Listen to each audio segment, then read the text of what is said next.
우리가 시간이 되게 짧아요. 시간이 되게 짧아가지고 당나라에서 공부한 친구들은 아마 그런 의문이 들 거야. 이 시간 내에 다 칠 수 있을까라는 의문이 드는데, 저도 처음에 강사 초짜일 때가 있었을 거 아니야. 그때 이제 학원에 자꾸 얘기하고 그랬다고. 시간을 좀 많이 확보해 주세요. 이걸로 되겠습니까? 그랬는데 학원에서 냉정하게 뭐라고 얘기했냐면, 그게 경력이라고. 10시간을 주면 10시간 안에 쳐낼 수 있는 거.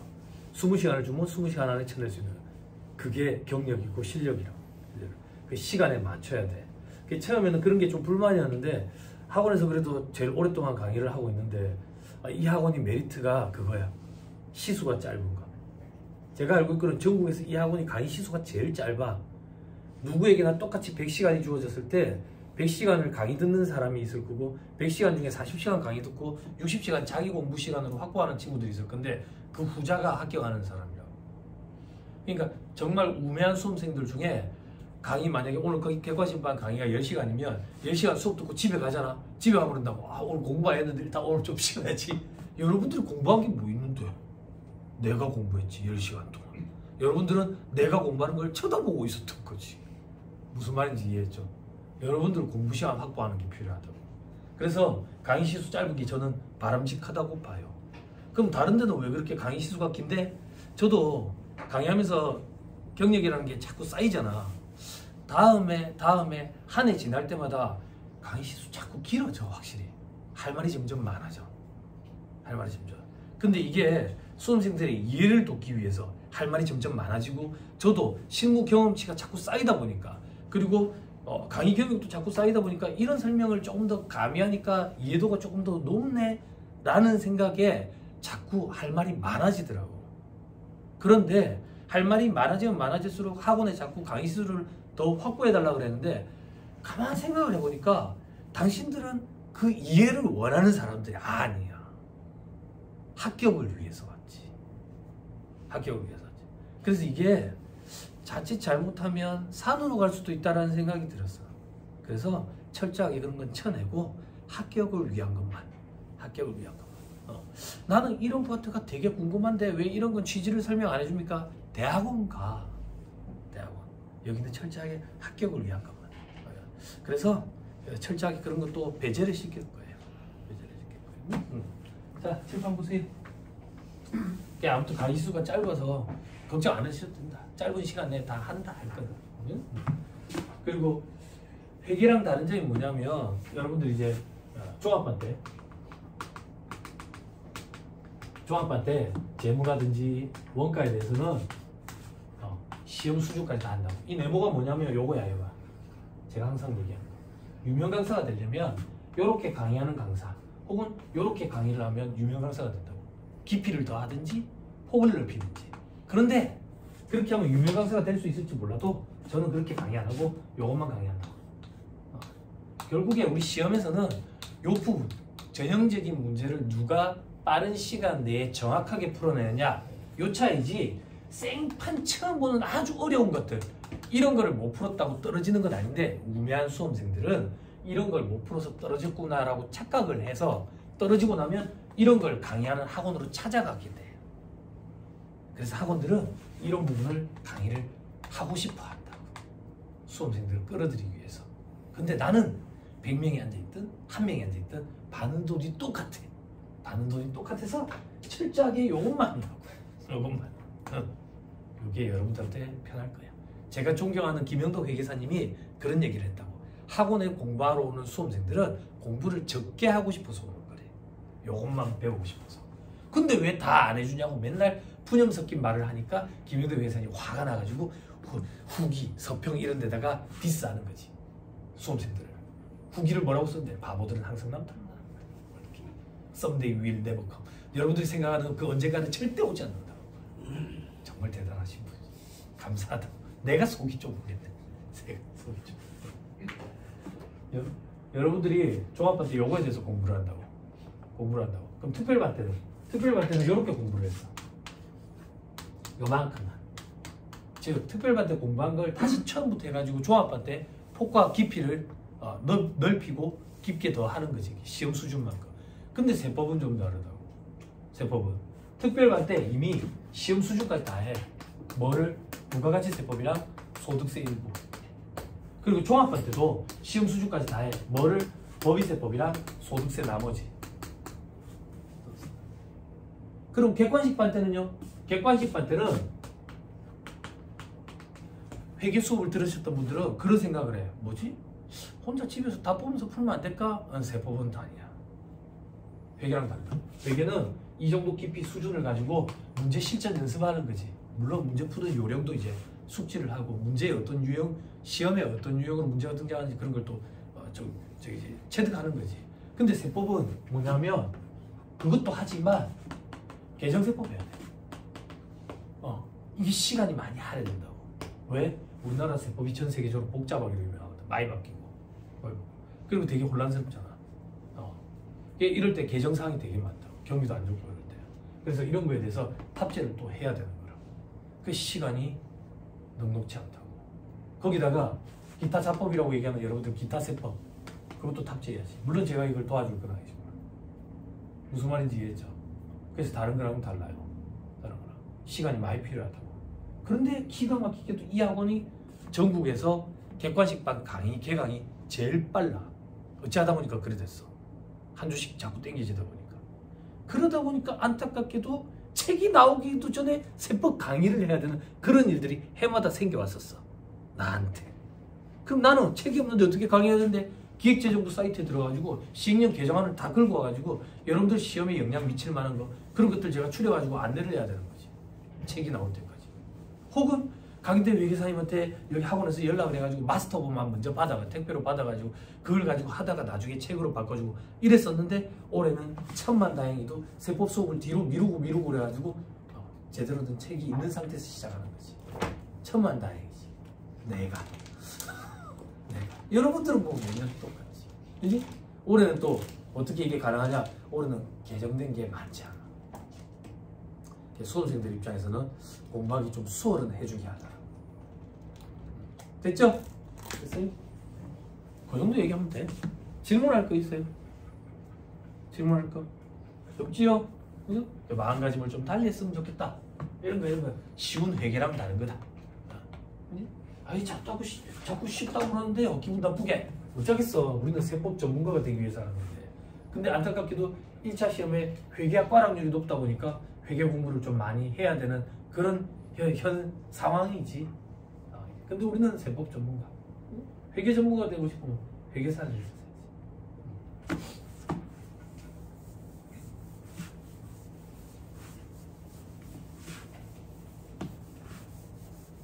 질문할 거 없냐? 잘 살았어? 살이 많이 쪘다? 네. 걱정 안 해도 된다? 이제 인생 최저 몸무게를 찍게 된다. 시험 합격할 때쯤 되면 살이 안 빠지는데요. 떨어지는 거지 뭐. 네? 2차 시험 얘기하는 거야. 2차 시험. 인생 최저 몸무게를 찍게 된다. 여학생들 살이 빠져 바지가 옆으로 휙휙 돌아간다. 그 정도로 살이 빠진다. 다이어트 성공하고 합격도 하고 최고지. 책을 한번 봅시다. 강의는 어떻게 이루어지냐면 객관식반에서 시행착오를 많이 겪어봤어요. 시행착오로 표현하면 이제 그때 들었던 수험생들 입장에서는 불쾌할지 모르겠지만 이래저래 해봤어요. 나름대로. 어떻게 해봤냐면 설명 위주로만 쭉 이래 해봤어. 설명 위주로. 그랬더니 자꾸 수험생들이 클레임이 들어오는 거야. 객관식반은 문제풀이반이라고 들었는데 왜 복습을 시켜주냐고. 복습은 알아서 해와야 되는 거 아니냐고. 그래? 알았어. 그래서 그 다음 연도부터는 안 읽어주고 문제만 주구장창 풀었다고. 문제만 주구장창 푸니까 다 떨어져. 다 떨어져. 그게 무슨 말인데 복습도 내가 해주길 조금 기대하더라고. 그런데 40년대 시험밖에 없어. 내가 세법을 100시간 넘게 강의하잖아. 안 그래요? 객관식 특별반이랑 종합반 합쳐야지 세법 수업 시간이라고. 그렇잖아. 그래서 이걸 어떻게 할까 하다가 서머리를 내가 좀 읽어줄 거라. 여러분들이 읽는 거랑 내가 읽어주는 거랑 느낌이 다르다고. 대신에 천천히 읽어줄 시간은 없으니까 아주 빨리 읽을 거라고. 아주 빨리 읽고 한 파트 읽고 한 파트에 관련된 문제 풀고 이렇게 할 거라고. 그럼 문제는 얼마나 풀어줄 건데요? 회계랑 달라. 재무회계는 책에 고급회계 영역 빼면 340에서 350문제 정도 된다고. 이거 처음 들으신 분들 예전에 제가 원가 관리기 강의하고 그 다음 재무회계 강의하고 지금 이제 세법 강의하는 거예요. 제보에게는 다 풀어줬어요. 거의 다 제가. 그 정도 되거든요. 예제까지 풀어주고도 세법은 첫 문제가 넘어요. 첫 문제가 넘어. 그래서 이걸 다 풀어줄 수가 없어요. 다 풀어줄 수가 없어요. 그럼 어떻게 풀어줄 건데 제가 미리 풀어보고 선택해와요. 선택해와요. 그래서 선택해온 문제를 풀 거예요. 그러면 수험생들이 자꾸 그런 얘기를 해요. 그것만 풀면 합격하나요? 그것만 풀면 합격할 것 같으면 이 책은 뭐 안 썼겠어. 안 그래? 이 이철재 회계사님 이제 할아버지라고 할아버지. 이 할아버지가 이 바쁜 할아버지가 뭐 한다고 그래 하겠어. 안 그래? 이제 이건 말도 안 되는 소리야. 그것만 풀고 합격할 것 같으면 문제가 출제 은행 시기여야지. 안 그래? 절대 겹치는 문제가 안 나오는데. 물론 오답보기 이런 건 좀 겹치는 경향이 있지만. 그죠? 그렇지만 그래도 한강이 나오면서 제일 오래 강의를 했다더라. 그지? 나름대로 노하우가 있을 거 아니야. 그래서 시간 안에 풀 수 있게끔 그걸 조금 줄일 거라고. 줄일 거야. 그거 위주로 좀 풀 거예요. 무슨 말인지 이해했죠? 그리고 1일 특강 이런 거 있어. 나중에 뭐 하루 만에 끝내기, 하루 만에 끝내자. 하루 만에 끝내기라 해놔놓고 이틀씩 강의하는데 강의만 이틀인데 그럼 어떻게 하루 만에 끝내? 그래서 여기서 뭐 그러길래 하루 만에 끝내기라 하지 말고 우리는 특강이나 합시다 이랬다고. 그때 문제 풀어주는 거는 어떤 건데요? 열등생들을 위한 거. 열등생들이 꽈락을 면하기 위한 문제. 그 정도 추려가 하는 거야. 근데 해마다 강의를 해보면 그때는 잘하는 사람들만 또 오더라. 열등생은 그 전에 다 떨어져 나가고. 자, 여기서 반 이상이 합격을 한다고요. 아니, 이 학원의 특징이 합격률이 굉장히 높아. 합격률이 왜 굉장히 높은데? 이미 다 떨거지들 다 떨어져 나갔어. 안 되는 사람들 다 떨어져 나갔다고. 이 학원의 2차반 보면 합격률 거의 70%라고. 왜? 안 되는 사람 다 떨어져 나갔거든. 그래서 서로 으쌰으쌰하는 이런 분위기가 좀 형성되고 하지. 근데 1차 때는 스터디 뭐 이런 것까지 할 필요 없어. 뭔 스터디야. 스터디 할 만큼의 그 정도 깊이 있는 공부를 해본 적도 없어. 1차 때는. 1차 때는 혼자 하면 돼. 2차 때 세법학이라는 거 하면 공부할 때는 좀 스터디라는 게 좀 필요하지만. 그죠? 1차 때는 날도 춥잖아. 뭐 한다고 밖에 모여 감기 걸리는데 집에서 뜨뜻하게 보일러 틀어놔놓고 혼자서 하면 돼. 혼자서. 그러면 잔소리 할 거 다 했나? 또 잔소리 할 거 뭐 있지? 서머리 새로 샀죠? 샀어요? 아직 안 샀습니다. 왜? 네, 고민. 서머리 안 샀어? 아무도 안 샀어? 안 왔어 학원에? 아니 학원. 왜 고민하는데? 접으려고? 아니 아니요. 그럼 뭐 아니, 개정된 것만? 아 몰랐어가지고. 나중에 사. 봐봐. 이제 한강이 나오면서 내가 제일 오래 했지. 강의 그런 애들 다 떨어졌어. 알았지? 알았지? 자 봐봐. 이 책이 저자 이름 뭐라고 되어 있는지 봐봐. 내랑 아무 상관없어. 아무 상관없다고. 이 책을 많이 팔아줘도 아무 상관없어.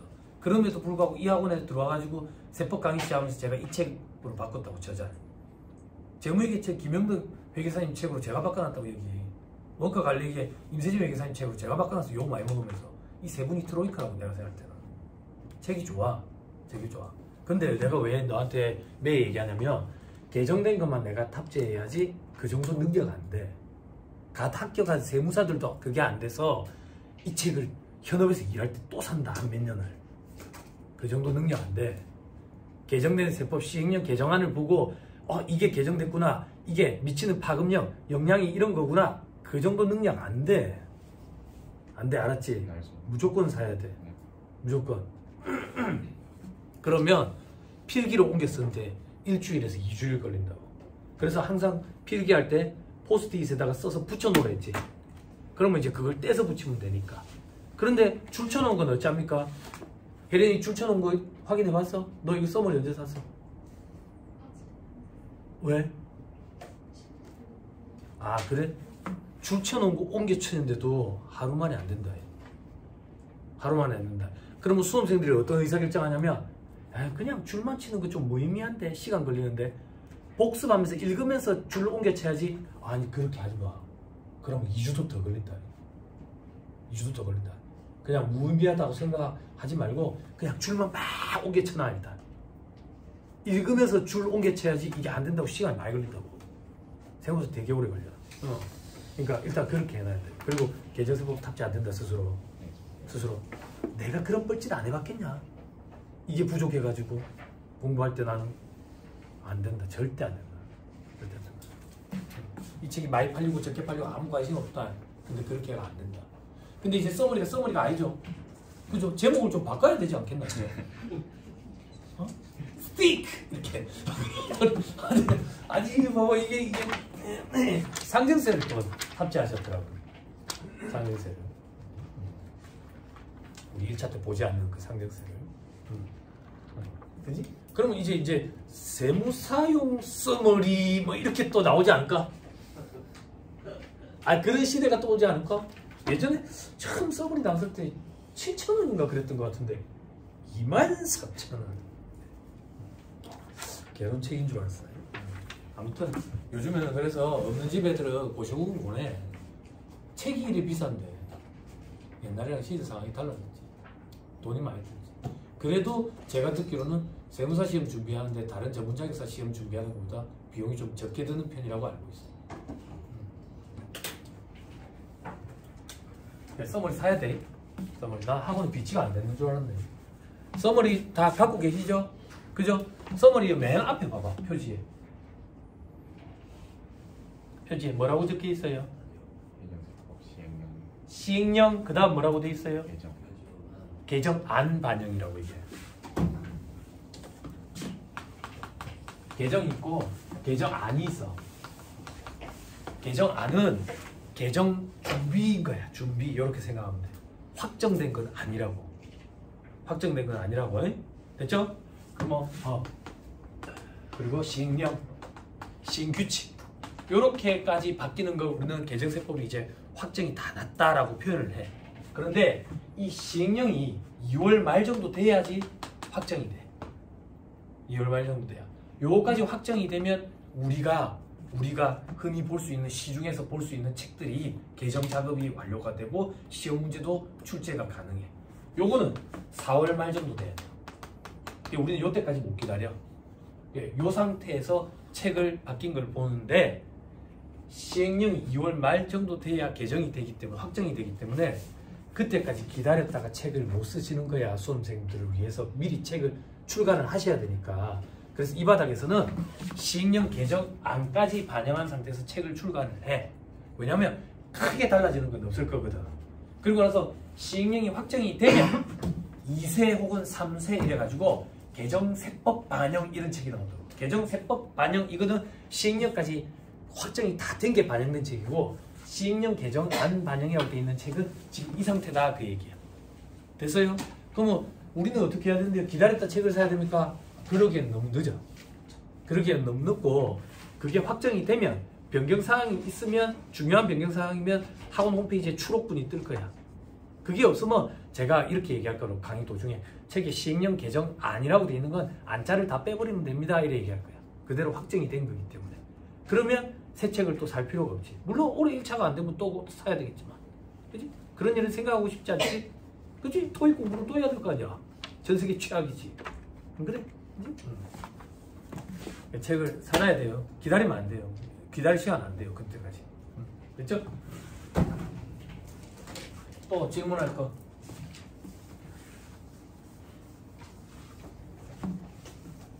없어? 시험 공부 어떤서? 네. 정신을 왜 못 차려? 멍해? 멍해? 재정 시간인 줄 알았어? 어?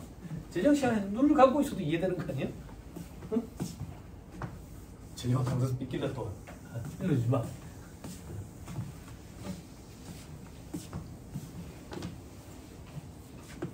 베개는 좀 됐어요? 탑재가? 제목에 탑재 좀 됐어요? 그럼 이제 배포할 때 조금 수월해요? 아니에요? 야 정신 똑바로 차려. 내가 정태화 기사가 아니야. 대답해. 정태화 기사는 이런 질문 안 하지? 네. 이제 사람이 좋아가지고 내가 흑화시켜버려야 되는데. 응? 합시다. 갈 길이 멀지만 천천히 한번 해봅시다.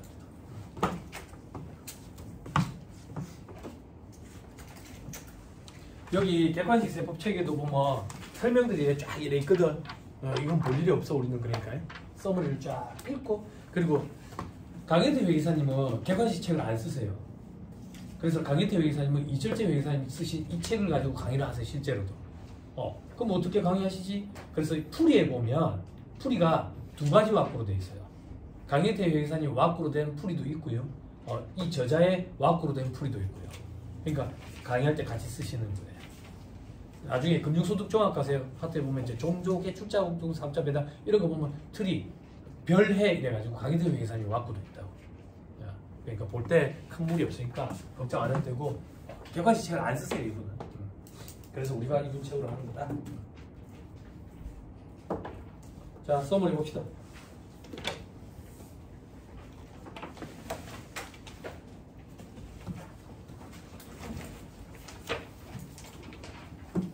서머리 개정판 없는 사람 안 살 거야? 아니 내가 물어보는 거야. 몰랐습니다. 아 몰라서 그런 거야? 아 그래, 내 말을 믿는 게 좋아. 나도 돈 아끼려고 했다가 시행착오 겪었잖아. 이거 조금 부족하게 공부했다 했잖아. 새 책 말고 시험 공부하다가 포기한 사람들이 그 저기 중고장터에 올려놔놓은 그런 거 사서 공부했다고. 그 시행착오 겪는다고. 그럼 잠깐 끊었다 할까요? 네. 잠깐 끊읍시다. 네. 30초 주면 되죠? 네. 하나, 둘, 셋. 빨리 갔다 와. 책이 없는데 어떡해? 전쟁 나가는데 총을 안 갖고 온 거야? PX에서 사와야 될 거 아니야? 또라이 아니다. 돈 집에. 참네, 어떡해. 새 책 있는 사람 옆에서 좀 같이 봐요. 아니면 그 작년 책이라도 있으면 다행이야. 내 말 믿어. 내가 책 장수가 아니야. 난 책 안 쓴다 했잖아. 쓰라 그러면 그만둘 거야, 가만히. 책 쓰면 머리 다 눌러빠져. 책을 그럼 어떻게 샀어요? 미리 사놓으셨어요? 학원 나가지고.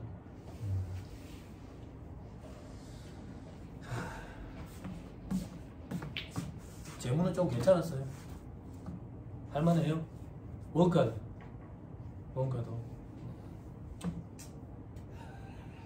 왜? 명쾌하게 뭐가 안 잡히죠? 명쾌하게 뭔가 안 잡히죠? 그죠? 저한테 처음 수업 들으시죠? 명쾌하게 뭔가 잡힌 상태에서 시험장에 들어가는 사람 수험생 없어. 그냥 그걸 우리는 욕심이라고 하는 거예요. 그러니까 내가 알고 푸는 건지 모르겠는데 일단 답은 나오네. 그 상태에서 들어가서 60점 넘기고 나오는 거예요, 그냥. 그럼 2차 준비할 때 똑같아. 2차 준비할 때도 시험장에 들어갈 때 뭐야, 내가 진짜 세무사가 될 그 준비가 돼 있나? 자격이 있나? 내가 그 정도 수준이 되나? 그냥 합격 커트라인 넘기고 나오는 거야. 수험 목적이라고. 그게 아니라 나는 진짜 세무사로서 일을 하고 싶은데 그런 거에 대한 자격 요건이 되는지 그렇게 준비를 하고 싶다. 10년 더 걸려. 그렇게 공부를 하고 싶냐고. 안 하고 싶잖아. 그래서 학원에 의존하는 거야. 새 책 사니까 좋지? 새 책 사면 뭐 해야 돼? 공부해야 돼. 냄새를 맡아. 새 책 냄새를 맡아. 너무 좋지 않아? 새 책 사면 강의하면 이게 좋다고. 강의하면 해마다 새 책을 주는데 나 새 책 냄새 맡으면 참 좋아한다고. 냄새 아니다. 이 냄새 맡으면 안 돼. 이제 와이프가 이거 냄새 맡아. 이걸 냄새 맡아야 오래 산대. 안 죽고.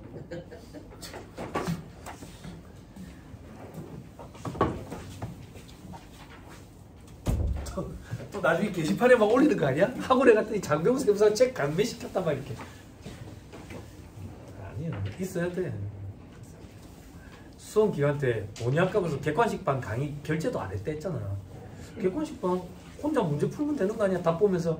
그랬다가 뒤늦게 강의 결제해가지고 2배속으로 하루에 8시간씩 봤어. 그때는 학원이 없으니까 시간이 짜쳐가지고 하루에 2배속으로 동영상 강의를 8시간 보니까 헛구역질이 나더라고. 멀미하듯이. 그리고 시행착오 겪는다고. 들어야 돼. 과정이 존재하는 이유가 다 있어. 다 들어온 거죠? 네. 합시다. 서머리 지금 산 사람들 부담스럽죠? 너무 두꺼워서 산증세가 있어서 그래. 걱정 안 해도 돼. 예전이랑 두께는 같아.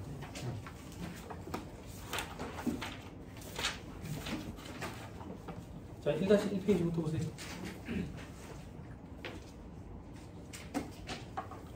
자, 기초 이론 돼 있죠? 그죠? 부가세 개념, 사업자가 창출한 부가세에 대해서 과세하는 조세. 그죠?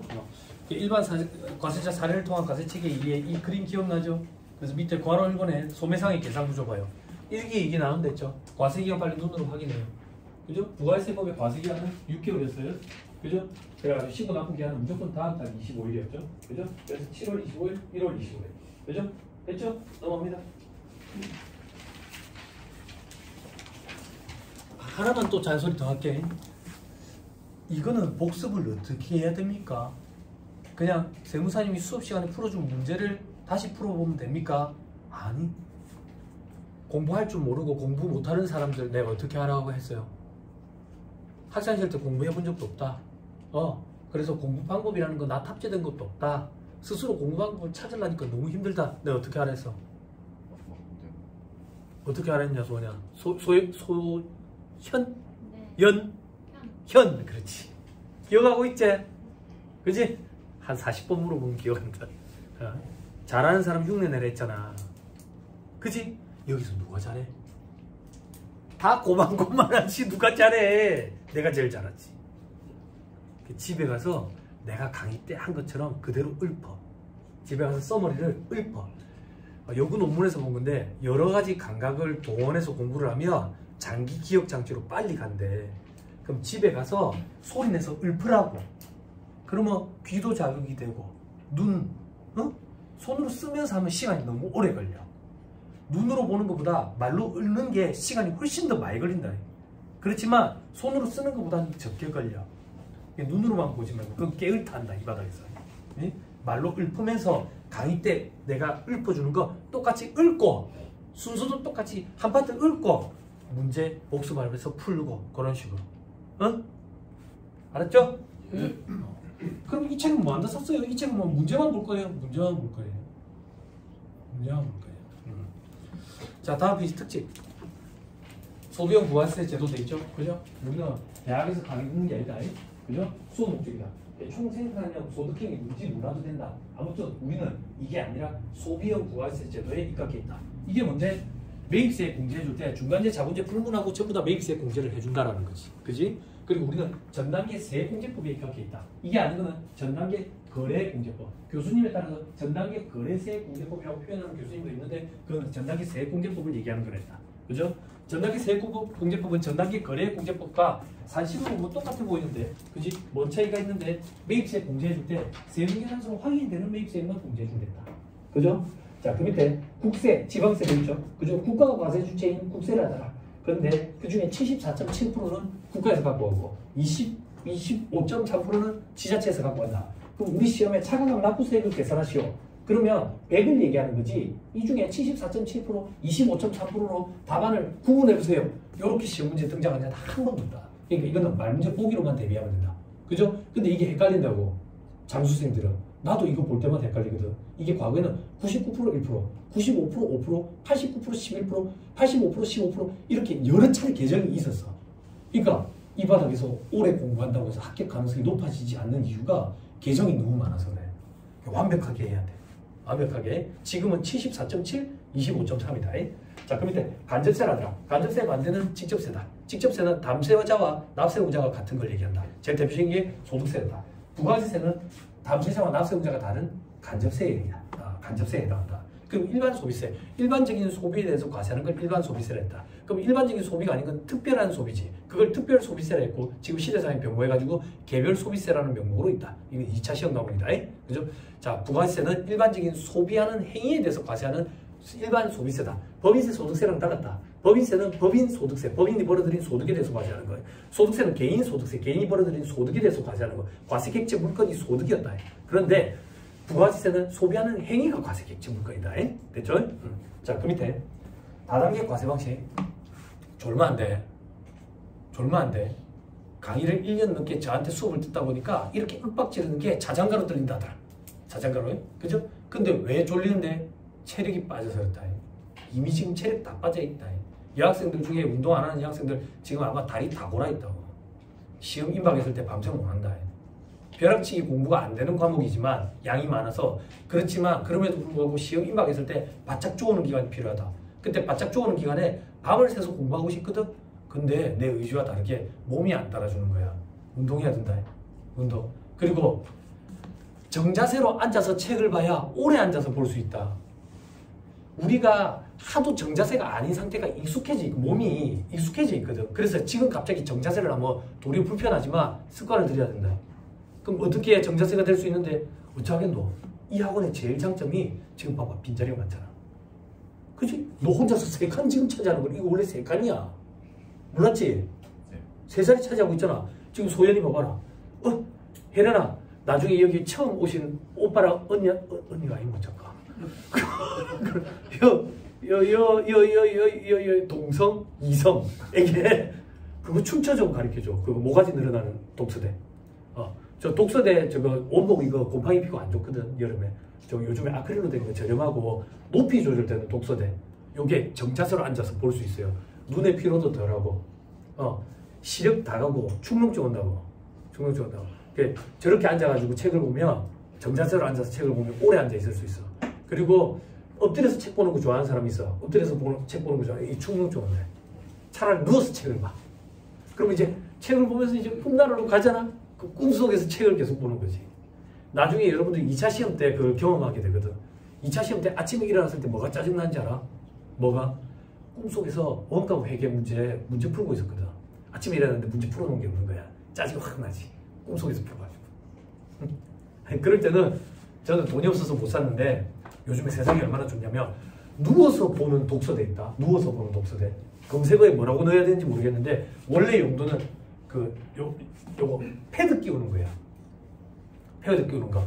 이렇게 누워서 그러면 이제 써머리가 아니라 얼굴에 떨어질 수도 있겠는데 아무튼 이걸 갖다 끼워 놓으면 저 꿈나라에 가기 전까지 계속 보는 거지. 안 좋아? 난 되게 좋던데. 하나 사보고 싶던데. 그지? 그리고 요즘에는 세상 좋아져가지고 스탠딩 책상? 이거 요즘에 좀 저렴하더라. 이케아 이런 데도 가면 높이 조절할 수 있는 거 이런 거 저렴해. 그런 걸 해가지고 집에서 졸릴 때 서서 책을 보면 졸음이 달아나. 그러니까 여기서 수업 듣다가 졸음 오시는 분들은 서서 들으면 돼. 서서 듣는 거 부끄러운 거 아니라고. 앉아서 졸고 있는 게 부끄러운 거지. 서서 들으면 집중력도 배가 돼. 서서 공부해본 사람들 알아. 근데 체력 소모가 좀 많지. 집에서도 그렇게 해보고 허리 안 좋잖아. 서서 해. 서서. 근데 허리 안 좋은 사람들의 특징이 섰을 때 자세도 안 좋긴 해. 발을 잘못 디뎌가지고 골반이 틀어져 있는 거지. 근데 이제 뭐 연습하시면서. 그래서 저는 집에서 책 볼 때 그 서서 보는 책상이 있거든. 책 볼 때 이거 해. 와이프 시키거든. 이거. 발을 이렇게 종아리 쪼아주는 거야. 이완시켰다. 혈액순환 되게. 그러면서 보면 괜찮다. 그렇죠? 무슨 시간이야? 우리는 지금 교과서에 보라. 독서대 학원에 갖고 와 보는 거 아무 상관없어요. 지금 사람 없으니까. 예전에는 여기 50명, 60명씩 있으니까 책을 여러 권 갖고 와서 옆 사람이랑 트러블 생기고 그랬지만 요즘은 그런 게 없으니까 독서대 해가지고 이를 봐요. 오래 앉아 있을 수 있게요. 자, 그 다음 다단계 과세 방식. 단계마다 과세되니까 다단계 과세 방식. 그 소비지국 과세 방식 굉장히 중요했죠. 반대말은 생산지국 과세 방식. 생산하는 나라에서 과세하는 게 생산지국 과세 방식. 그러면 과세 형평이란다. 가격 형평성이 왜곡이 일어나지. 그래서 그걸 제거하기 위해서 생산하는 나라에서는 과세하지 않겠다. 소비하는 나라에서 과세하겠다. 이게 소비지국 과세 방식이었어.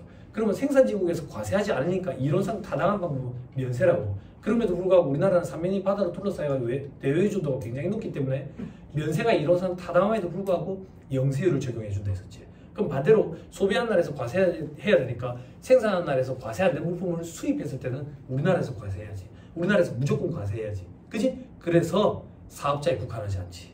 그지? 너 이름 뭐였지? 봉환아. 부가세법상 사업자의 정의가 어떻게 되냐? 입이 딸썩딸썩하지? 내한테 물어보지. 너한테 안 물어보지. 알고 있는 것 같아서 안 물어보지. 안 모르는 것 같아서 물어보지. 사업 영리 비영리의 목적을 영리 목적 유무 불문하고 사업상 독립적으로 재화나 용역을 공급하는 자가 사업자지. 재화의 수입은 없잖아. 재화의 수입은 사업자인지 불문하는 거지. 그치? 사업자의 정의 암기할 수 있어야 돼. 2차 시험 때 서술에서 쓸 거라고. 지금 그거 안 되는데요? 1차 시험 때 서술하라는 소리 아무도 안 해. 출제 교수가 1차 시험장 들어갔는데 서술하죠? 일 안 한다고. 됐죠? 넘어갑니다. 이제 썸을 하니까 이 들어보기가 좀 불편하잖아. 집에서 칼로 잘라버려야 되네. 왜 웃어? 좀 탐나네. 좋아 보여. 나 독서가 있는데 한번 바꿀까? 아니.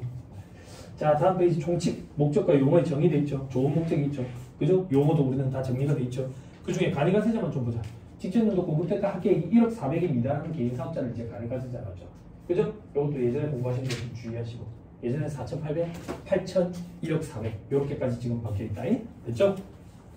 됐죠? 네. 다음 페이지. 납세 음자가 돼 있죠. 사업자, 사업목적 영리이든 비영리이든 관계없이 사업상 독립적으로 재화나 용료를 공급하는 자. 그죠? 그래서 개인 사업자 영리법인은 물론이고 비영리법인, 국가, 지자체 조합도 납세 의무가 있다.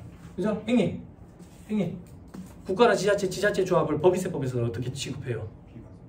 비과세법인. 그죠? 과세하지 않았죠. 그죠? 소연이 뜨끔했지? 내한테 물어봤으면 어떻지? 그지? 다음은 자, 사업상 있죠? 계속 반복성이 없는 거는 사업성이 없다. 이 계속 반복성을 띠는 거. 예를 들어 농민이 농지확장에서 생긴 토사석을 일시적으로 판매하는데 사업적으로 행하는 게 아니니까 부가세 과세 대상이 아니라는 얘기지. 됐죠? 자, 그리고 사업성 여부는 실질에 따라서 판단하니까 사업자 등록을 안 해놨다. 그걸 소리 하지 마라 그 얘기야. 사업자 등록 안 해놨기 때문에 공급할 때 거래징수 안 했다. 부가세 거래징수. 그걸 소리 하지 마라. 포함된 걸로 보고 1.1로 나누겠다고 합표. 됐죠? 자, 밑에 요거는 볼 필요 없어요. 그 밑에 독립적으로 재화용료를 공급한다. 일적 또는 물적 독립성이 필요하다. 그래, 근로자가 근로 제공하는 것은 종속적인 위치에 있기 때문에 부가세 과세 대상이 아니다. 그리고 농어가 부업소득은 밑에 이제 별표시 소득세법을 했기 때문에 암기해야 되죠. 자, 농어가 부업소득은 어떻게 할 거냐? 바로 이번에 소득세가 과세되는 농어가 부업은 부가세도 과세를 합니다. 독립성이 있는 걸로 보겠다 그 얘기야. 근데 소득세가 과세가 안 되는 건 어떻게 할 거냐? 축산, 고공품 제조 이런 거 낮은 칠기 이런 거라 얘기해서 축제품 이런 거 높은 거에 있는 물건이 아니야. 그리고 이런 것들은 부가세 과세를 안 한다. 근데 민박이라든지 음식물 판매, 특산물 제조, 전통차 이런 것들은 독립성이 있는 걸로 봐가지고 부가세를 과세한다더라. 이런 거 말문제 보기 하나 정도 구성하니까 그 차원으로 대비를 해야 돼. 그렇지?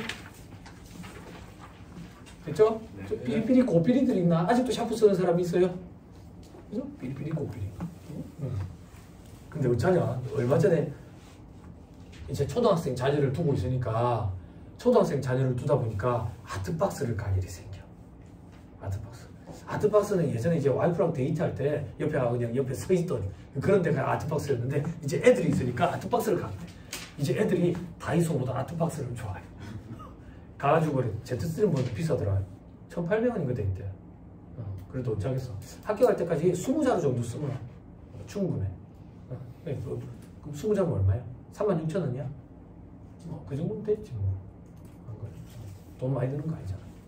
학교 갈 때까지. 또 그거를 모아놨다가 그 사진을 찍어가지고 예샘이라든지 세사모 이런 데다 사진 찍어 올리는 그런 변태가 되지 마세요, 여러분들은.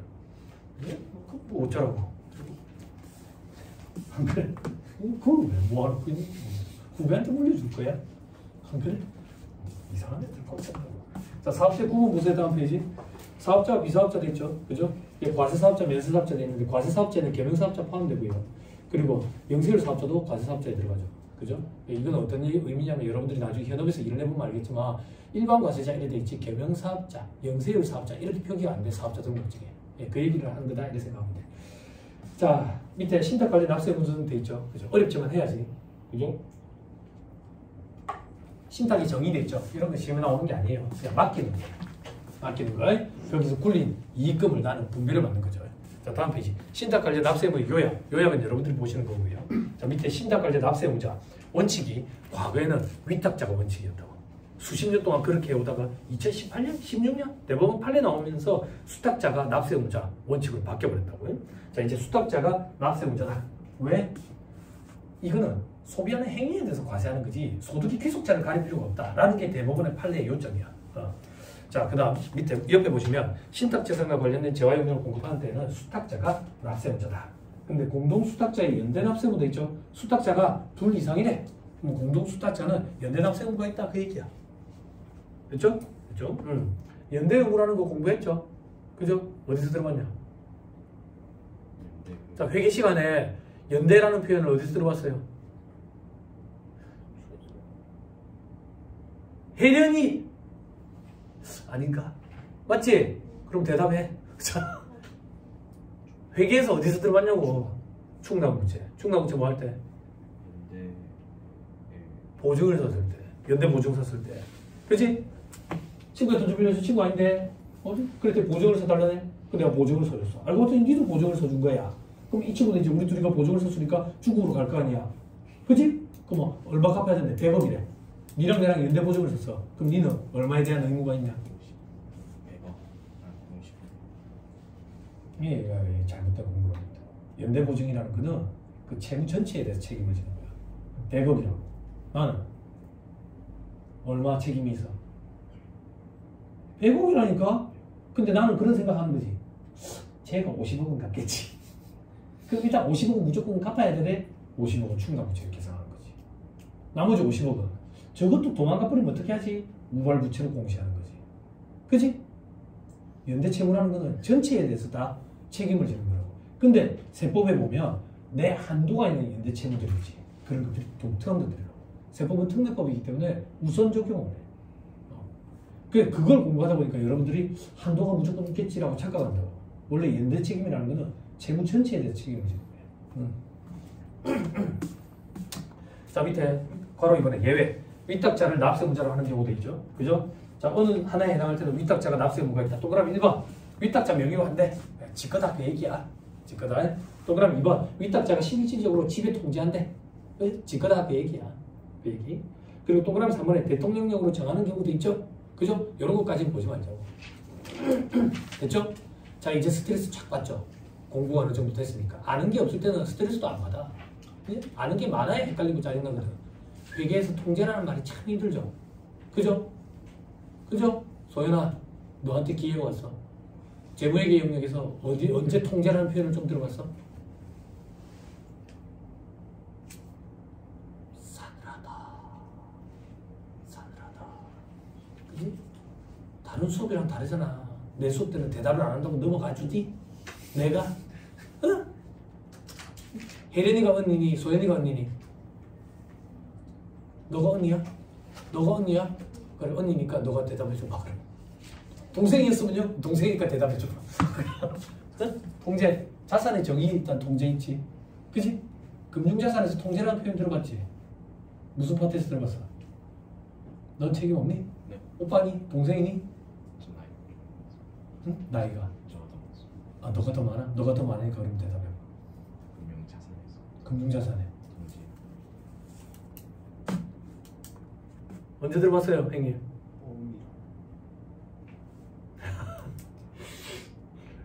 문제만 푸는 거지 어느 파트에서 공부했는지 모르는 거지. 공부할 때 뭐 하라 해서 내가 자꾸 목차 자꾸 보냈지. 양이 많으니까 어느 파트 공부하고 있는지 정리가 안 된다고. 시험장에 가서 세법은 그러면 큰일 나.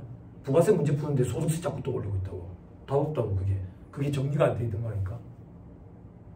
아, 이걸 얘기하는 거잖아요. 그럼 아 이란다고.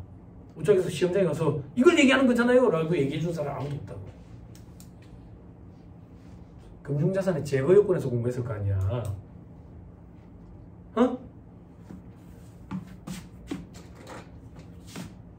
언니, 위험과 효익이 이전이 됐대요. 상대방에게. 그럼 나는 더 이상 내 게 아니죠. 제거를 시켜야지. 그죠? 위험과 효익을 보유한대요. 그러면 내 거죠. 그죠? 그럼 제거시키면 안 되죠.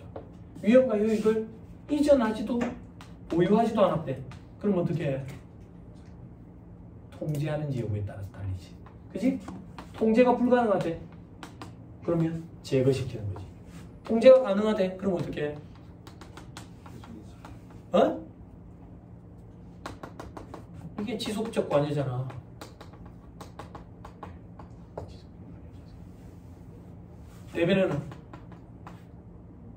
대변에는 관련 부채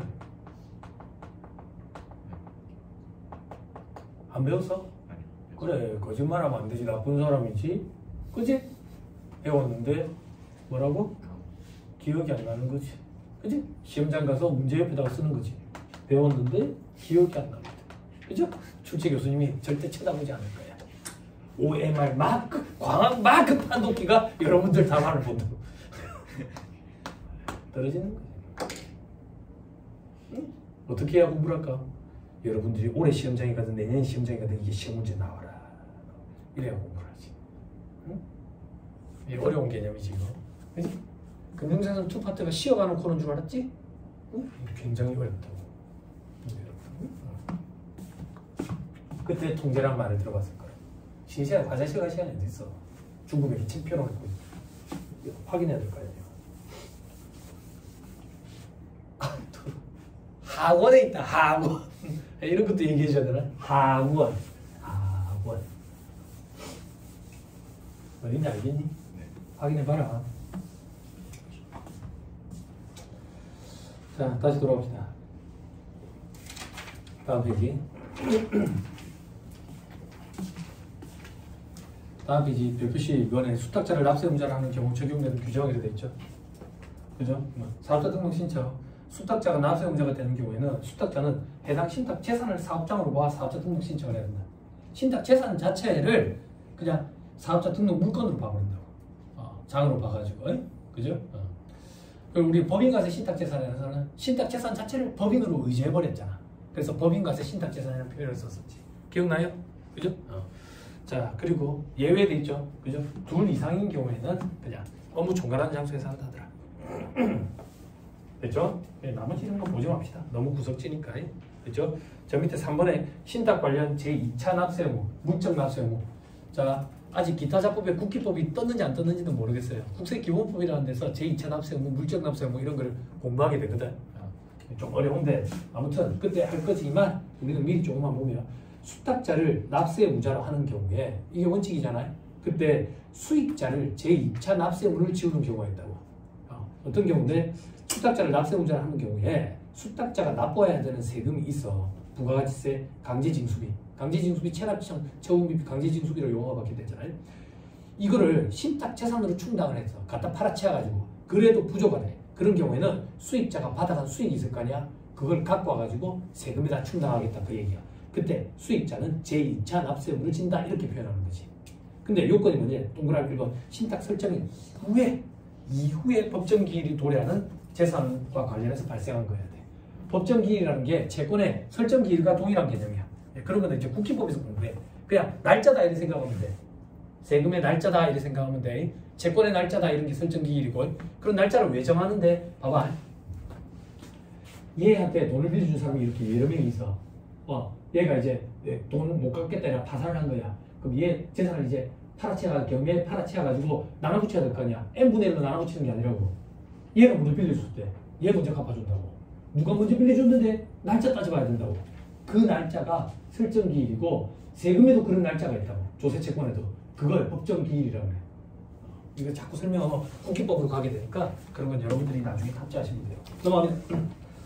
다음 페이지 반가로 이번에 위탁자를 납세 의무자로 할 때. 그러니까 아까 위탁자가 실질적으로 집에 통제하고 있는 경우는 위탁자를 납세 의무자로 안 되지. 그런 경우에 수탁자한테 물적 납세 의무를 지우는 경우가 있다. 자, 이건 뭔데? 위탁자를 납세 의무자로 할 때 위탁자한테 부가가치세라든지 강제징수비를 충당을 해야 되는데 그걸로도 안 된대. 다른 재산으로 해도 그런 경우에 신탁재산으로서 수탁자가 납세 의무를 진다 이 얘기야. 그러니까 위탁자가 실질적으로 집에 통제하는데 얘한테 세금을 거두려고 봤더니 나 재산 없다 이렇게 얘기하는 거야. 근데 알고 봤더니 수탁자한테 맡겨놓은 재산이 있었던 거지. 그런 경우에는 수탁자한테 찾아가가지고 위탁자가 맡겨놓은 이 재산 이거 압류해가지고 저기 세금이나 충당하겠다. 그때 이걸 수탁자의 물적 납세 의무. 됐어요? 용어 잘 기억해야 돼. 수익자는 제2차 납세 의무, 수탁자는 물적 납세 의무야. 됐죠? 네. 넘어갑니다. 자, 다음 페이지 1-10페이지에 자, 물적 납세 의무, 신탁 관련 제2차 납세 의무에 대한 납부 특례 돼 있죠. 그죠? 이거 뭐 필요 없고 밑에 가로서 한번 물적 납세 의무에 대한 납부 특례 등 보세요. 수탁자에 대한 고지 돼 있죠. 수탁자한테 가가지고 위탁자가 맡겨놓은 재산을 압류해 가야 될 거 아니야. 그럼 수탁자한테 알려줘야 될 거 아니야. 그지? 그 고지를 해야 된다 그 얘기야. 자, 부가세를 납부해야 되는 위탁자를 관할하는 세무서장은 수탁자로부터 위탁자의 부가세 등을 징수하려면 이런 것들을 적은 납부고지서를 수탁자한테 발급해야 되고 수탁자 관할 세무서장하고 위탁자한테도 알려줘야 돼. 됐죠? 자, 그리고 밑에 고지의 효력. 위에 따른 고지가 있은 후 납세의무자의 위탁자가 신탁의 이익을 받을 권리를 포기 또는 이전하거나 신탁재산을 양도하는 경우에도 고지된 부분에 대한 납세의무에 영향을 미치지 아니한다. 이 얘기라고. 위탁자가 지가 재산이 없다 해가지고 가만 보니까 수탁자한테 맡겨놓은 게 있어서 수탁자한테 찾아갔더니 그걸 부랴부랴 그때 돼서 그 재산에 대해서 나 권리를 포기하겠다 위탁자가 그러는 거지. 나쁜 놈이잖아. 그래서 영향을 미치지 아니한다는 얘기는 그거 압류할 수 있다 그 얘기야. 그죠? 자, 그 밑에 납세의무 승계. 신탁재산의 수탁자가 변경됐대. 부랴부랴 수탁자를 다른 사람으로 바꿔버렸어. 그래도 따라가가지고 압류할 수 있다. 승계된다 그 얘기야. 됐죠? 자, 국세 우선의 예외. 신탁재산에 대해서 국세징수법에 따라 강제징수를 하는 경우 국회법상 국세 우선 원칙에도 불구하고 수탁자는 필요비, 유익비의 우선 변제를 받을 권리가 있다. 자, 이 얘기라고. 수탁자한테 물적 납세 의무가 있어가지고 수탁자한테 찾아가가지고 위탁자가 맡겨놓은 이 재산 이제 이거 우리가 압류해 가겠다 이러니까 수탁자가 그러는 거야. 이거 우리 관리하고 있는데 유지 보관하는데 돈이 들었는데 그거 우리가 손해보는데 이것부터 먼저 변제해주고 나머지만 갖고 갈 수 있다 그 얘기야. 됐죠? 국세가 우선한다라는 게 국세 우선 원칙인데 그거의 예외다 그 얘기야. 유익비, 필요비부터 먼저 변제해주니까. 참 어렵다 용어가. 그지? 국세기본법 아직 안 접해봤죠? 그죠? 요렇게 생각하면 된다 했었는데 기억나는지 모르겠다. 중학반 강의할 때 제가 그 얘기했다고. 회계 시간에 여러분들 개념체계 공부했죠? 개념이 뭐냐? 내가 없는 그게 개념이랬잖아. 뜬구름 잡는 소리 하는 것 같은 거. 명쾌하게 안 잡히잖아. 그런 게 국세기본법이야. 참 미친다고 답답하고. 근데 누구나 다 그런 상태에서 시험장에 가서 답안 하나 골라내고 합격하고 나온다. 넘어갑니다. 과세기간 일반 과세자 아래도 있죠. 옆에 화살 끊는으로 보면 돼. 그러니까 개인사업자에 관련돼 가지고는 이 책이 제일 마지막에 개인사업자는 이렇다라고 얘기하는 거다. 이 책이 전체는 법인 사업자를 대상으로 서술하고 있다 그 얘기야. 자, 예정 확정 그죠? 신고 납부 기한 확인하고 밑에 별표시 2번 각 과세기간이 끝나는 25일 내에 폐업인 경우에는 폐업일의 다음 달 25일 똑같다. 그죠? 간이과세자는 과세기간 1년 날 밑에 특례 신규 사업자 최초 과세기간은 사업 개시일로부터 사업기간 종료, 과세기간 종료일까지. 근데 사업 개시 전에 등록 신청을 하면 인정이 되죠. 그죠? 그러면 신청일부터가 과세기간 개시일이 되는 거지. 자, 폐업자의 최종 과세기간은 폐업일까지다. 됐죠? 간이과세 포기하는 경우 요거 간이과세 할 때 여기 돌아와서 봤었어. 그지? 간이과세 포기하면 포기 신고일에 속하는 달의 마지막 날까지는 그죠? 간이과세자 적용을 해주죠. 그죠? 다음 달 1일부터는 일반 과세자로 돌아가죠. 밑에 그럼 사업 개시일은 동그라미 3번이 원칙이라 했죠. 재원화 영리의 공급을 시작하는 날. 독특한 거 제조업은 만들기 시작하는 날. 광업은 채취 채광을 하기 시작하는 날. 다음 얘기. 폐업일은 어떻게 되는데? 그죠? 실질적으로 동그라미 3번에 폐업하는 날. 그죠? 자, 동그라미 4번에 사업자 등록 신청을 미리 했다고. 근데 6개월이 된 날까지 실적이 없어. 그럼 6개월이 된 날 직권으로 폐업일로 보면 되지. 자, 이제 동그라미 1번. 합병으로 인해가지고 없어지는 법인이 합병으로 인해 소멸된 법인이라고. 잡아먹어버려 없어진 법인. 내가 이 회사를 잡아먹어버린다고. 그럼 나만 남잖아. 이 회사가 없어진 소멸법인이라고. 그러면 이제 폐업해야 될 거 아니야. 그치? 그럴 때는 합병법인의 변경등기일 또는 설립등기일 요때가 폐업이라고. 자, 이거 무슨 말이냐 봐봐. 잘 봐봐. 합병에 대해서 1차 때 강의 안 한다 했잖아. 그러니까 여러분도 잘 모르는데 나는 장병호라는 회사고 너 이름 뭐랬지? 보험안이라는 회사야. 내가 이 회사를 잡아먹어. 그래서 장병호라는 회사만 남아. 그러면 이 보험안이라는 회사의 폐업일은 장병호라는 회사가 모양이 달라졌잖아. 이걸 잡아먹어가지고 잡아먹었으니까 배가 나왔을 거 아니야. 모양이 달라졌잖아. 이게 변경등기일이야. 뭐라고 얘기했어? 변경등기일이라고. 근데 봐봐. 장병호라는 회사가 보험안이라는 회사를 잡아먹어. 너 이름이 뭐야? 장병호라는 회사가 보험안이라는 회사를 잡아먹어가지고 금우라는 회사가 생겼다고. 요게 존속등기일이야. 설립등기일이야. 설립등기일. 됐어? 이 회사가 언제 없어지냐 이거야. 신설합병인 경우에는 존속등기일. 일반적인 경우에 존속합병인 경우에는 변경등기일. 됐죠? 그럼 요 기억 이제 이해할 수 있겠죠? 됐죠? 넘어가겠다. 자, 밑에 분할로 인해서 사업을 폐업하는 경우에는 분할법인의 분할 변경등기일, 소멸하는 경우에는 분할 신설법인의 설립등기일. 요건 이 얘기라고요. 내가 내 사업부 중에 하나를 떼내는 거지. 떼내고 저기 분할법인이 소멸한대. 소멸하는 경우에는 신설법인의 설립등기에 됐죠? 자, 그리고 밑에 과세 유형 변경의 경우, 그죠? 동그라미 1번 일반에서 간이로 변경된대. 간이에서 일반으로 변경된대. 무조건 다음 연도 7월 1일부터 바뀌지. 그지? 일반에서 간이로 바뀌면 간이는 다음 연도 7월 1일부터지. 그지? 간이에서 일반으로 바뀌면 간이는 6월 30일까지가 간이지. 그 얘기지. 다음 페이지 납세지. 사업자, 각 사업장 소재지. 그죠? 그렇죠? 재화를 수입하는 자는 세관 소재지. 사업자의 납세지, 사업장 단위 신고 납부가 원칙이랬지. 그지? 그거에 대한 특례가 주사업장 총괄 납부 혹은 사업자 단위 과세 특례가 있지. 넘어갑니다. 자, 사업장의 범위에 되네. 그지? 사업장은 사업을 하기 위해서 거래 전부 또는 일부를 행하는 고정된 장소 이렇게 일부도 포함된다. 자, 업종별 사업장, 광업은 광업사업소 소재지, 제조업은 최종 제품을 완성하는 장소예요. 건설업, 운수업과 부동산 매매업은 법인인 경우에는 법인 등기부상 소재지. 그죠? 개인인 경우에는 업무 총괄 장소. 자, 이제 동그라미 3번에 법인 명의로 등록된 차량을 개인이 운용을 한대. 법인 등기부상 소재지. 개인 명의로 등록된 차량을 다른 개인이 운용한대. 그런 경우에는 등록된 개인이 업무를 총괄하는 장소. 지입 차량이라고 표현하는 것들이 있어. 그런 것들이라고 생각하면 돼. 자, 그 밑에 부동산 임대업은 임대 물건의 등기부상 소재지. 부동산의 등기부상 소재지. 다단계 판매원, 이거는 법에 등록한 주된 사업장 소재지. 자판기는 업무 총괄 장소. 됐죠? 밑에 기타에 국가 지자체, 지자체 조합, 동그라미 2번 수자원 개발 사업, 전기통신, 어쩌고 저쩌고 다 국가 유관기관에서 하는 거네. 그럼 전국에 얼마나 많겠어? 이걸 각각 다 사업장으로 봐가지고 사업자 등록을 하면 부가세 신고하다가 일도 안 본다고. 그래서 이런 경우에는 대부분 다 업무 총괄 장소다. 됐죠? 업무 총괄 장소에서 다 한다. 다음 페이지. 1페이지 2번. 연계정의사항. 직매장은 사업장이다. 됐죠? 근데 하치장은 사업장이 아니다. 직매장은 뭔데? 판매 시설을 갖춘 장소. 하치장은 단순 무한 편의를 위해서 봉합만 할 수 있는 장소. 됐죠? 자, 밑에 별빛 3번. 이런 것들은 업무 총괄 장소다. 어떤 거? 부동산상의 권리만 대여한대. 요거 기억나요? 전대 주는 경우. 그리고 나머지는 국가 지자체 유관기관들이 하는 거. 전국에 너무 많으니까. 됐죠? 자, 그리고 나머지 볼 필요 없고 바로 3번에 추가 정리사항 시험에 나오더라. 이것도 그죠? 이거 말고 다른 장소도 신청에 따라서 사업장 등록 가능하다. 다만 자판기는 장난치의 소지가 있기 때문에 안 된다. 사업장을 설치 안 하면 주소 고소를 사업장으로 한단다. 자, 임시사업장. 자, 별도의 사업장을 보지 않고 기존 사업장에 포함되는 걸로 가지고 거기에 엎어가지고 부가세 신고한다 그 얘기야. 다만 절차 시험에 나왔다. 그죠? 임시사업장 개설 신고해야 된다. 사업 개시일로부터 10일 내에. 폐쇄 신고, 폐쇄일로부터 10일 내에. 근데 만약에 그 설치 기간이 10일이 안 되면 개설 신고 이런 거 생략해야 된다. 그래서 등산용품 대장 이런 것들이 보면 대부분 다 10일이 안 된다 그 얘기야. 됐죠? 그러면 그 안에 있는 원래 그 저기 사업장 있잖아. 거기 매출이 다 없는 거지.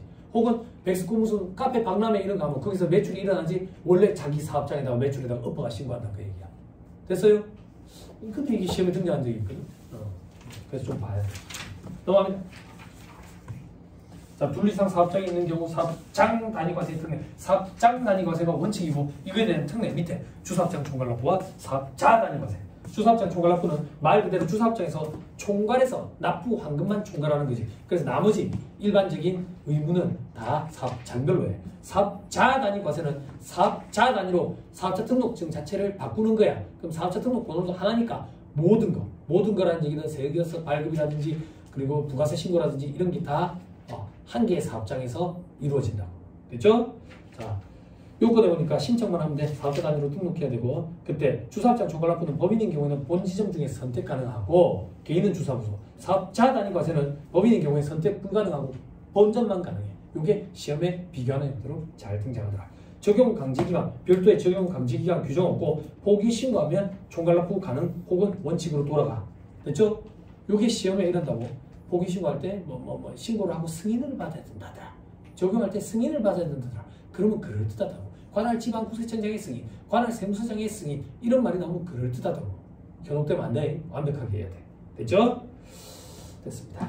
밑에 별표시 1번에 주사업장 총괄 납부로 묶을 때는 부분만 묶어도 가능하다. 다음 페이지. 절차.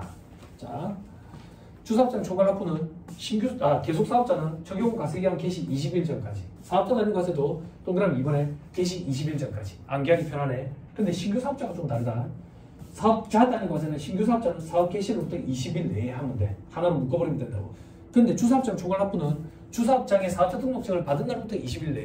그러니까 주사업장 총괄납부를 하려면 일단 주사업장을 먼저 사업자 등록을 하나 내놔놓고 그리고 종되는 거를 같이 묶는 거야. 근데 사업자 단위 과세는 처음부터 하나로 묶는 거지. 그지? 이런 요건이 좀 다르다. 절차가. 자, 밑에 특례의 경우도 있죠.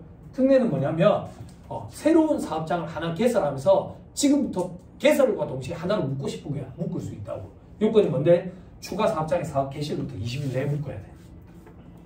그러면 처음 개시한 시점부터 바로 한 덩어리로 묶을 수 있다. 그 얘기야. 승인 규정 이런 건 별도 없어. 변경 사유가 발생하면 변경 신청을 하면 되고 사업자 단위 과세는 사업자 등록 정정 사유다. 그 얘기야. 자, 밑에 적용 제외돼 있죠. 자, 총괄납부가 부적당하다고 인정된대. 빈번하대. 이런 경우에는 적용 안 할 수 있다. 그죠? 사업자 단위 과세는 그런 규정이 없다. 포기하고자 하는 과세기간 개시 20일 전까지 양쪽 다 똑같이 승인은 불필요하다. 됐죠? 결정 경정기간은 각 사업장.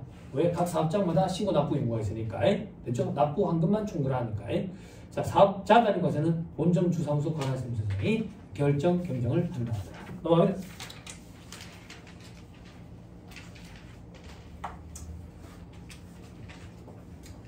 자, 다음 페이지.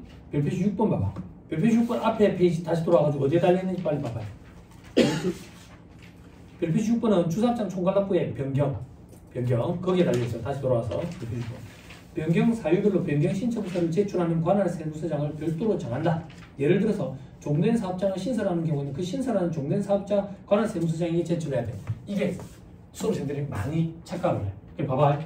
우리 둘이 하나로 묶어가지고 사업장 2개 묶어가지고 주사업장 총괄납부를 하고 있었는데 여기 종된 사업장 하나 다시 신설을 했어. 그러면 이걸 처음 신설을 한 그 해부터 하나로 묶고 싶대. 그럼 왠지 여기 관할 세무서장한테 신고를 해야 될 것 같거든. 근데 이거 종된 신설 사업장 관할 세무서장에게 변경 신청을 해야 돼.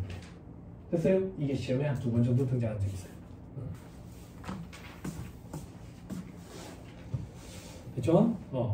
나머지는 볼 필요가 없을 것 같아요. 넘어갑니다. 사업자 등록. 그죠? 등록 신청은 사업 개시일부터 20일 내에 해야 돼. 그죠? 사업 개시일은 언제인지 아까 했다. 다만 신규 사업자는 그 전에도 등록 신청이 가능하다. 그럼 그 신청일이 사업 개시일이 되지. 그지? 됐죠? 자, 그 밑에 발급 기한도 있죠. 신청일로부터 2일 내에 3일에서 2일로 바뀌어서 그리고 국세청약 필요시 5일 내에서 연장 가능하고 보정 여부. 그죠? 추가해가지고 보정이 필요한 거는 10일 내에 기간을 정해서 보정 여부가 가능하다. 그리고 밑에 직권 등록, 직권으로 등록하는 경우도 있구나. 등록 거부하는 경우도 있구나. 됐죠? 그 밑에 등록 정정 사유가 발생한 사업자는 지체 없이 정정 신고를 해야 돼. 됐죠? 정정 신고를 받은 세무서장은 일정 기간 내에 2일이 원칙이야. 근데 간단한 거 도메인이라든지 상호 변경 이런 것들은 당일날 바로 한다고 해. 됐죠? 자, 밑에 등록 말소돼 있죠? 다음 사유에 해당하면 지체 없이 말소해야 돼. 폐업 혹은 등록 신청을 했는데 사업 시작하지 아니하게 되는 경우, 이게 뭔데 6개월이 지났는데도 실적이 없는 경우, 이런 경우는 지체 없이 말소해야 돼. 지체 없이라는 표현이 수험생들을 좀 힘들게 한다. 어쩌겠습니까? 그 밑에 등록을 말소하는 경우는 지체 없이 사업자 등록증을 떼어야 돼. 지체 없이라는 표현이 참 힘들다. 넘어가면 다음 페이지 메뉴에 별표시 1번. 이러한 사업자 등록의 신청은 사업자 관할 세무서장이 해야 되는데 그 밖에 신청인 편에 따라 선택한 세무서장이기도 할 수 있다. 즉 신청 이런 것들은 관할을 위반을 해도 관할을 달리해도 적법한 걸로 본다고 해. 근데 행정처분은 관할을 위반하면 적법한 게 아니야.